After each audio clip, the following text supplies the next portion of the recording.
जिंदगी में चाहे आप एक स्टूडेंट हों या प्रोफेशनल, चाहे इंटरव्यू दे रहे हों या रिलेशनशिप में हों, कम्युनिकेशन ही वो ब्रिज है जो आइडियाज को लोगों तक ले जाता है या कभी-कभी मिसअंडरस्टैंडिंग्स में बदल देता है। हर दिन हम 1000 से ज्यादा वर्ड्स बोलते हैं, पर क्या हम सच में कनेक्ट करते हैं? क्या हम सुनते हैं, समझते हैं या सिर्फ जवाब देने के लिए सुनते हैं? आज के fast paced social media driven world में जहां सब कुछ क्विक है, वहां इफेक्टिव कम्युनिकेशन एक सुपर पावर बन चुका है। और इसी सुपर पावर को डेवलप करने के लिए एक छोटी सी और पावरफुल बुक लिखी गई है, 21 days of effective communication by Ian Tuhovsky. ये कोई टिपिकल कम्युनिकेशन बुक नहीं है। यहां आपको थियरी से ज्यादा डेली एक्शनेबल लेसन्स मिलते हैं। हर दिन एक नई सोच, एक नई एक्सरसाइज जो आपके कम्युनिकेशन को इनसाइड आउट बदल देती है। इस वीडियो में हम देखेंगे कैसे आप अपने आप से बेटर कम्युनिकेट करें, कैसे आप दूसरों की बात ट्रूली सुनना शुरू करें, कैसे आप हर सिचुएशन में क्लियर, कॉन्फिडेंट और काम बन सकते हो, और कैसे आप 21 दिन में एक इम्पैक्टफुल कम्युनिकेटर बन सकते हो बिना ओवर थिंकिंग के। इस जर्नी में मैं आपके साथ चलूंगा, हर पॉइंट को सिंपल एग्जाम्पल्स और रिलेटेबल कहानियों के थ्रू एक्सप्लेन करते हुए। तो वीडियो को एंड तक जरूर देखना, क्योंकि ये सिर्फ कम्युनिकेशन की बात नहीं है, ये उन बंदिशों को तोड़ने की जर्नी है जो हमें अपने ही इमोशंस और दूसरों से कनेक्ट होने से रोकती हैं। Let's begin this 21 day transformation. बेहतर बोलने से पहले बेहतर सोचना सीखना पड़ता है। हर कॉन्वर्सेशन की शुरुआत दूसरों से नहीं, खुद से होती है, और इसी जर्नी का पहला स्टेप है अंडरस्टैंडिंग योरसेल्फ फर्स्ट। हम जो बाहर बोलते हैं वो अक्सर अंदर के डायलॉग का रिफ्लेक्शन होता है। अपने आप से आप क्या बोलते हो? क्या मैं केपेबल हूं? लोग क्या सोचेंगे? मैं गलत तो नहीं कह रहा? ये जो अंदर की आवाज होती है ना, यही हमारी कम्युनिकेशन का फाउंडेशन होती है। अगर अंदर डाउट है तो बाहर कॉन्फिडेंस दिखाना मुश्किल है, और अगर अंदर क्लैरिटी है तो बाहर इंपैक्ट बनाना इजी हो जाता है। सेल्फ अवेयरनेस का मतलब होता है अपनी फीलिंग्स, फियर्स और फ्लॉज को बिना जज किए ऑब्जर्व करना। ऑथर कहते हैं, you can't communicate clearly with others if you are confused inside. इसलिए सबसे पहले जरूरी है अपनी सोच पर काम करना। हर दिन एक छोटी सी प्रैक्टिस करो। मैं कैसा फील कर रहा हूं? क्या मैं समझ रहा हूं या बस रिएक्ट कर रहा हूं? मुझे खुद के किस पार्ट पर वर्क करने की जरूरत है? ये इंट्रोस्पेक्शन आपको एक इमोशनली इंटेलिजेंट कम्युनिकेटर बनाता है। इमोशनल इंटेलिजेंस का मतलब सिर्फ इमोशन समझना नहीं, बल्कि अपने और दूसरों के इमोशंस का रिस्पेक्ट करते हुए सही रिस्पॉन्स देना है। सोचो, अगर आप किसी से बात कर रहे हो और वो इरिटेट है, तो क्या आप गुस्सा करोगे या उनकी टोन के पीछे छुपी फीलिंग को समझने की कोशिश करोगे? इयान टुहॉव्स्की कहते हैं, good communicators don't just speak well, they feel well too. और ये फीलिंग वेल तब आता है जब आप कॉन्शियस हो अपने इमोशंस के साथ। तो ये पहला स्टेप यही कहता है, खुद से बात करो।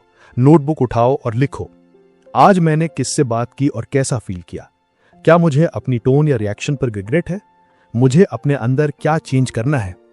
जब तक आप खुद को नहीं समझेंगे, तब तक दुनिया आपको गलत समझती रहेगी। So take this first step honestly, patiently, because clear communication begins with a clear self. जब आप खुद को सुनना सीख जाते हो, तभी आप दूसरों को सही तरीके से सुन पाते हो। हमने पिछले सेक्शन में बात की थी अपने आप से संवाद की। अब अगला कदम है दूसरों की बात को समझना, सिर्फ सुनना नहीं। अक्सर हम सोचते हैं कि कम्युनिकेशन का मतलब होता है बोलना, लेकिन सच ये है, बेस्ट कम्युनिकेटर्स सबसे पहले लिसनर्स होते हैं। जरा सोचिए, जब आप किसी को दिल से सुनते हो, बिना इंटरप्ट किए, बिना जज किए, तो सामने वाला इंस्टेंटली फील करता है कि connected, understood, valued. Author Ian Tuhovsky इस कॉन्सेप्ट को कहते हैं active listening, the art of active listening. Active listening का मतलब है सिर्फ शब्दों को नहीं, उनके पीछे छुपी भावनाएं भी समझना। इसमें आप पूरे ध्यान से सुनते हो, बीच में इंटरप्ट नहीं करते, क्लैरिफाइंग क्वेश्चंस पूछते हो, और सबसे इंपॉर्टेंट, सामने वाले की फीलिंग्स का सम्मान करते हो। जैसे अगर कोई कह रहा है कि मैं थोड़ा लो फील कर रहा हूं, तो एक्टिव लिसनर ये नहीं कहता कि अरे छोड़ना, सब ठीक हो जाता है। वो कहता है, क्या हुआ? तुम्हें ऐसा क्या फील हो रहा है जो मैं समझ सकूं? ये होता है सच्चा कनेक्शन। अब है प्रेजेंस और नॉन वर्बल क्यूज। आपकी आंखें, आपका पोस्चर, आपकी बॉडी, सब कुछ बोलता है बिना शब्द के। ऑथर कहते हैं, sometimes your silence speaks louder than your words. आप जब फोन स्क्रॉल करते हुए हाँ सुन रहा हूं बोलते हो तो आप सुन नहीं रहे, आप फेक प्रेजेंस दिखा रहे हो।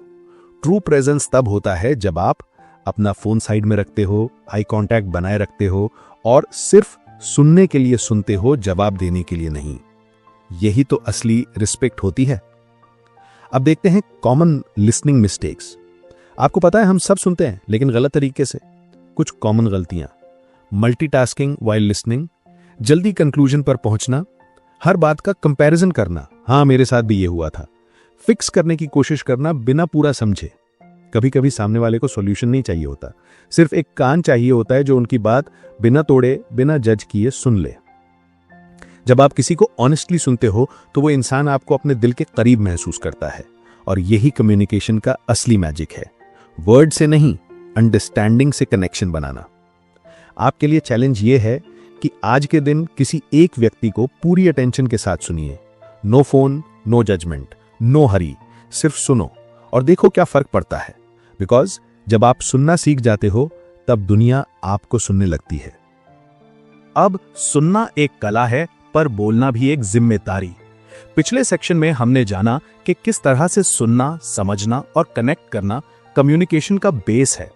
लेकिन जब बात बोलने की आती है तब एक और क्वालिटी जरूरी हो जाती है, क्लैरिटी। हम सब कभी ना कभी ऐसे लोगों से मिले हैं जो इतना घुमा घुमा के बोलते हैं कि समझ ही नहीं आता कि मेन पॉइंट क्या है। और कभी कभी हम खुद भी वही कर जाते हैं, ज्यादा समझाने के चक्कर में बात को कॉम्प्लेक्स बना देते हैं। ऑथर इयान तुहोव्स्की कहते हैं, the more clearly you speak the more seriously people take you. इसलिए थर्ड स्टेप है क्लैरिटी एंड सिंप्लिसिटी। इसमें है अवॉइडिंग ओवर एक्सप्लेनिंग। सोचिए आप किसी फ्रेंड को कोई आइडिया समझा रहे हो और 5 मिनट बाद भी वो कंफ्यूज्ड है। क्यों? क्योंकि हम अक्सर ओवर एक्सप्लेन करने लगते हैं। एक्स्ट्रा डिटेल्स, अननेसेसरी बैकग्राउंड या बार बार वही बात घुमाकर कहना। ओवर एक्सप्लेनिंग का एक रीजन होता है इनसिक्योरिटी। हमें लगता है कि अगर हम ज्यादा बोलेंगे तो सामने वाला हमारी बात को सीरियस लेगा, पर होता उसका उल्टा है, सामने वाला बोर या कंफ्यूज्ड हो जाता है। ट्रिक ये है, सोचो पहले, बोलो बाद में। अपने माइंड में पहले ही क्लियर करो कि मैं क्या कहना चाहता हूं, फिर उसी के अराउंड 2-3 स्ट्रॉन्ग सेंटेंसेस में बात खत्म करो। अब है being precise and intentional. Effective communicators random नहीं होते, हर शब्द का एक मकसद होता है। जैसे किसी मीटिंग में अगर आप कहेंगे, मैं बस ये कहना चाहता हूं कि मुझे लगता है शायद ये आइडिया काम कर सकता है, इसमें क्लैरिटी कम और डाउट ज्यादा है। उसके बदले आप कह सकते हो, I believe this idea will work because we've already seen positive results in a similar case. ज्यादा प्रिसाइज, ज्यादा इंपैक्टफुल। हर बात बोलने से पहले पूछो, क्या यह जरूरी है? क्या यह किसी काम का है? अगर आंसर नो है तो मत बोलो। नेक्स्ट है using fewer but stronger words. कम शब्दों में बात रखना एक स्किल है, और यह तब आता है जब आप सोच समझ के इमोशनली बैलेंस्ड तरीके से बोलते हो। ऑथर कहते हैं, Powerful communication isn't about big words, it's about the right words. जैसे instead of saying, I was just thinking that maybe we could try a different approach if that's okay with you. Say, let's try a different approach. It might give us better results. Clear, different, confident. Simplicity is the ultimate sophistication. तो जब आप बोलने लगें तो short sentences, clear thoughts और focused intention के साथ, तो आपका हर सेंटेंस एक इंपैक्ट क्रिएट करेगा। तो इस सेक्शन का चैलेंज है, किसी एक बात को मिनिमम शब्दों में कहने की प्रैक्टिस कीजिए। अपने मैसेजेस या मेल्स को रीरीड करके सिंप्लीफाई कीजिए। हर अननेसेसरी वर्ड को कट करके देखिए क्या फर्क पड़ता है। रिमेंबर, जब आपकी बात सिंपल होती है तो आपकी वैल्यू लाउड होती है। अब जब बात सिर्फ दिमाग से होती है तो लोग सुनते हैं, लेकिन जब बात दिल से होती है तो लोग महसूस करते हैं। पिछले सेक्शन में हमने सीखा कि क्लैरिटी और सिंप्लिसिटी कम्युनिकेशन को पावरफुल बनाती हैं, लेकिन क्लैरिटी के साथ अगर इमोशन ना हो तो कनेक्शन नहीं बनता, और बिना कनेक्शन के बात चाहे कितनी भी सही हो वो दिल तक नहीं जाती। That's where empathy comes in. Mirror the emotions, not just words. सोचिए कोई आपको कहता है, मेरा दिन बहुत खराब गया, और आप तुरंत रिप्लाई करते हो, ओके चलो कल बेटर होगा। Sounds normal right? लेकिन यहां आपने वर्ड्स सुने, इमोशंस नहीं। एम्पैथी का मतलब है सिर्फ बात नहीं सुनना, उस बात के पीछे छुपी फीलिंग को महसूस करना। Instead a more empathetic response would be, लग रहा है आज का दिन मेंटली एग्जॉस्टिंग था, क्या हुआ ऐसा? यहां आपने सिर्फ जवाब नहीं दिया, आपने उनका इमोशन मिरर किया, I feel you.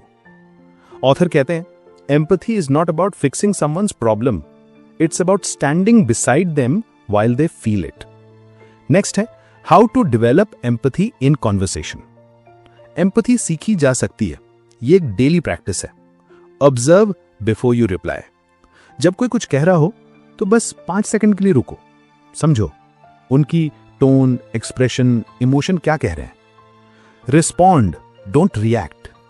Reaction instant होती है, रिस्पॉन्स थॉटफुल होता है।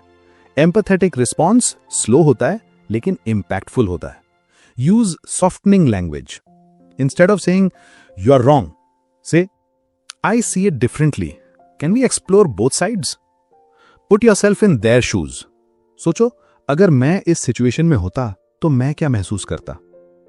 Trust building with emotional resonance. Empathy से क्या होता है? ट्रस्ट बिल्ड होता है, और ट्रस्ट से होती है रियल कम्युनिकेशन। जब कोई फील करता है कि ये इंसान मुझे समझता है, तब वो अपना गार्ड नीचे करता है, तब सच्चे इमोशंस बाहर आते हैं, और तभी तो बनती है एक रियल ह्यूमन कनेक्शन। चाहे वो आपके फ्रेंड हो, बॉस हो या पार्टनर हो, अगर आप उनकी फीलिंग्स को समझ पाते हो तो आप उनका ट्रस्ट जीत जाते हो। ऑथर का गोल्डन लाइन याद रखना है, people don't open up when you talk smart, they open up when you feel real. आप एम्पैथी प्रैक्टिस कर सकते हैं। किसी से बात करते वक्त उनके शब्दों से ज्यादा उनके इमोशंस पर ध्यान दो। अपने जवाब में उनकी फीलिंग को रिफ्लेक्ट करो और देखना वो कनेक्शन कहां तक जाता है। बिकॉज जब बात दिल से होती है तो साइलेंस भी समझ में आता है।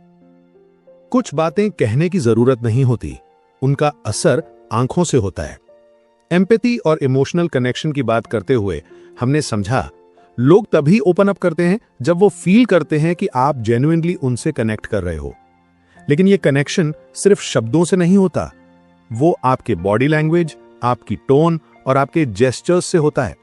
बिकॉज हाउ यू से something often speaks louder than what you से।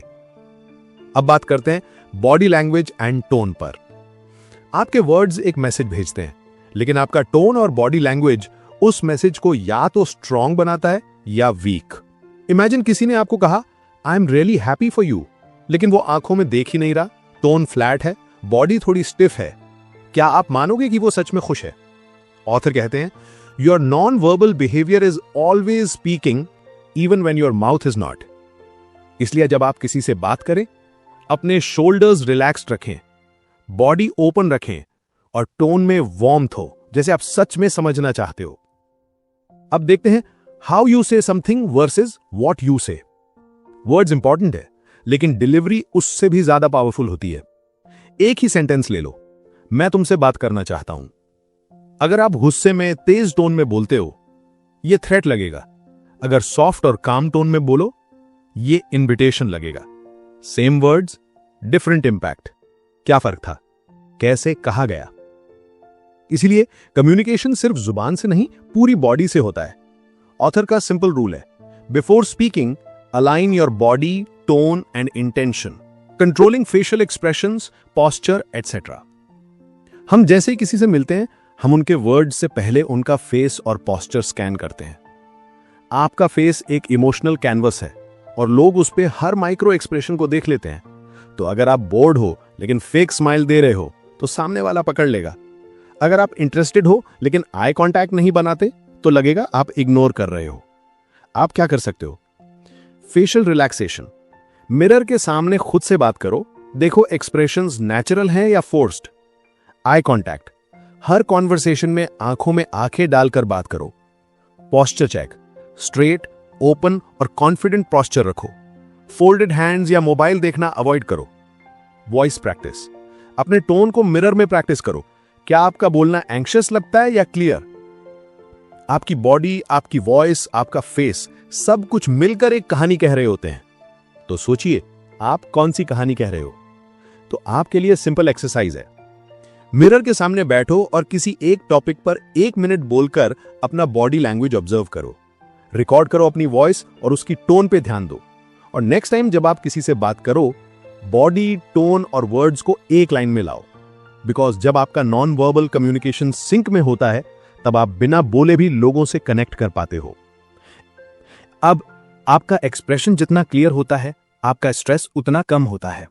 पिछले सेक्शन में हमने बात की थी नॉन वर्बल कम्युनिकेशन की, कैसे आपकी बॉडी, टोन और एक्सप्रेशन आपके शब्दों से पहले बोल जाते हैं। लेकिन कम्युनिकेशन का एक सबसे बड़ा टेस्ट होता है जब सामने डिसएग्रीमेंट हो, जब टेंशन हो या जब आपको ना कहना पड़ता है। तभी पता चलता है कि आप असर्टिव कम्युनिकेटर हो या नहीं। अब देखते हैं पैसिव, अग्रेसिव एंड असर्टिव के बीच का डिफरेंस। ऑथर एयान टुहोव्स्की 3 तरह के कम्युनिकेशन स्टाइल्स के बारे में बताते हैं। पहला है पैसिव, जब आप खुद के नीड्स को इग्नोर कर देते हो दूसरों को खुश करने के चक्कर में। आप कहते हो ठीक है जो तुम चाहो, दिल में कुछ और होता है, मुंह पे कुछ और। दूसरा है अग्रेसिव, जब आप अपनी बात सब पे थोप देते हो बिना किसी की फीलिंग का ख्याल किए। आप कहते हो मैं हमेशा सही हूं, तुम गलत हो। और तीसरा है असर्टिव, जब आप रिस्पेक्ट के साथ अपनी बात रखते हो, अपने इमोशंस एक्सप्रेस करते हो बिना सामने वाले को नीचा दिखाए। असर्टिव कम्युनिकेशन का मतलब होता है क्लियर बोलना, रिस्पेक्टफुल रहना, अपनी बाउंड्रीज समझाना बिना गिल्ट के, बिना गुस्सा के। अब जानते हैं हेल्दी कॉन्फ्रंटेशन टेक्निक्स के बारे में। कॉन्फ्लिक्ट हर रिलेशनशिप का हिस्सा होता है, पर उससे डील करना एक कला है। यह रहा ऑथर का 3 step formula for healthy confrontation. Use I statements. गलती यह होती है कि हम कहते हैं तुम कभी समझते ही नहीं हो। इससे सामने वाला डिफेंसिव हो जाता है। बदले में कहना सीखो, मुझे ऐसा महसूस होता है जब मेरी बात इग्नोर की जाती है। फोकस अपने इमोशन पर रखो, ब्लेम पर नहीं। Stay calm, not cold. गुस्सा आना नेचुरल है, लेकिन अग्रेसिव टोन में बात करने से समस्या बढ़ती है। असर्टिव इंसान काम रहता है, वो अनकंफर्टेबल बातें भी पॉइज के साथ करता है। Stick to the point. Argument में हम पुरानी बातें खींच लेते हैं। असर्टिव कम्युनिकेटर बस करंट इशू पर ध्यान देता है, no emotional baggage. Saying no with grace. ना कहना हम सबके लिए डिफिकल्ट होता है, क्योंकि हम लोगों को हर्ट नहीं करना चाहते या रिजेक्शन से डरते हैं। लेकिन ऑथर कहते हैं every yes you say to others is a no to yourself unless it's intentional. तो ना बोलना सीखना अपने मेंटल पीस के लिए जरूरी है। Practice these lines. I really appreciate the offer, but I won't be able to take it up right now. Yeah, that doesn't work for me at the moment, but thank you for thinking of me. Grace के साथ, smile के साथ और guilt के बिना no कहना, ये maturity की निशानी है। Assertiveness is not arrogance, it's self respect. जब आप कामली, क्लियरली और रिस्पेक्टफुली अपनी बात रखते हो, तब लोग सिर्फ सुनते नहीं, रिस्पेक्ट भी करते हैं। अब क्या आप पैसिव हो, अग्रेसिव या असर्टिव? एक सिचुएशन लिखो जहां आपको असर्टिव बनने की जरूरत थी और कल से प्रैक्टिस करो नो कहना विद काइंडनेस। बिकॉज जब आप अपने लिए स्टैंड लेते हो तभी आप किसी के साथ ऑनेस्टली स्टैंड कर पाते हो। पिछले सेक्शन में हमने जाना कैसे असर्टिवनेस एक आर्ट है जो रिस्पेक्ट के साथ अपनी बाउंड्रीज सेट करती है। लेकिन सच यह है कि ये सारी skills, listening, empathy, clarity, non verbal, assertiveness, एक दिन में डेवलप नहीं होती। ये एक डेली प्रोसेस है और इसी प्रोसेस को ऑथर ने बनाया है एक स्ट्रक्चर्ड फॉर्म में, द 21 डे कम्युनिकेशन मॉडल। अब इसे अप्लाई कैसे करें? ऑथर एयान टुहोव्स्की कहते हैं big change comes from small steps done daily. ये बुक कोई एक बार पढ़ के रख देने वाली नहीं है। ये एक डेली वर्कबुक जैसी है जिसमें हर दिन एक नया लेसन, एक नई प्रैक्टिस होती है। हर दिन का एक स्पेसिफिक थीम होता है, जैसे self awareness, listening deeply, saying no, reading body language, handling criticism etcetera. आपको सिर्फ हर दिन 15-20 मिनट्स चाहिए। एक शॉर्ट कॉन्सेप्ट रीड करो, एक सिंपल रिफ्लेक्शन लिखो और एक छोटी सी एक्शन स्टेप करो। That's it. 21 दिन में आप एक नए माइंडसेट के साथ बात करना शुरू कर दोगे। मोर present, more powerful, more peaceful. Create micro habits for communication. Author suggest करते हैं बड़े चेंज के लिए माइक्रो हैबिट्स बनाओ, जैसे Before every conversation, take 10 seconds to breathe and center yourself. After a meeting, reflect. Did I listen well? Did I express clearly? Start a communication journal जहां आप daily लिखो कि आज मैंने क्या सीखा। ये स्मॉल प्रैक्टिसेस आपके माइंड को रीवायर करती हैं, बिकॉज कम्युनिकेशन सिर्फ स्किल नहीं, एक प्रैक्टिस है। अब प्रैक्टिस सिनेरियोज क्या हो सकते हैं? Let's talk real life. Meetings, don't just speak to impress, speak with clarity and purpose. और दूसरों की बात को इंटरप्ट किए बिना सुनो, लोग नोटिस करते हैं। रिलेशनशिप्स, आर्ग्यूमेंट्स में यू ऑलवेज बोलना बंद करो। Start using I feel and I need statements. This changes everything. Interviews, nervousness को कवर मत करो। यूज काम tone and controlled breathing. Smile, eye contact, short clear answers. That's confident communication. तो अगर आप चाहते हो एक परमानेंट चेंज अपने कम्युनिकेशन स्टाइल में, तो ये 21 डे जर्नी सिर्फ एक बुक नहीं, एक लाइफ हैबिट बन जाए। तो आज से एक नया चैलेंज शुरू करो। एक नोटबुक लो और लिखो, आज मैंने कैसे कम्युनिकेट किया। क्या मैं प्रेजेंट था? क्या मैं एम्पैथेटिक था? रिपीट दिस फॉर 21 डेज और देखो कैसे आपका हर वर्ड एक नया इंपैक्ट क्रिएट करता है। Because at the end your words create your world. हर एक वर्ड जो आप बोलते हो एक कनेक्शन बनाता है, या कभी कभी एक डिस्टेंस भी। इस वीडियो में हमने कम्युनिकेशन को एक आर्ट नहीं, एक जीने का तरीका समझा। Let's quickly recap. पहले खुद को समझना, अपने इमोशंस, अपने पैटर्न्स, अपनी सोच। दूसरों को सुनना, बिना इंटरप्ट किए, बिना जज किए। क्लैरिटी से बोलना, कम शब्दों में ज्यादा इंपैक्ट। एम्पैथी से कनेक्ट करना, सिर्फ वर्ड्स नहीं, उनके इमोशंस को भी महसूस करना। अपने बॉडी लैंग्वेज को कंट्रोल करना, because what you do speaks louder than what you से। और असर्टिवनेस, अपनी रिस्पेक्ट के साथ दूसरों की भी इज्जत करना।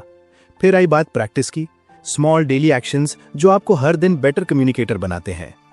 Great communication doesn't start with others, it starts with you. अब आपकी बारी है। Start your 21 day journey today. एक नोटबुक लो, एक गोल लिखो और हर दिन एक लेसन इंप्लीमेंट करो।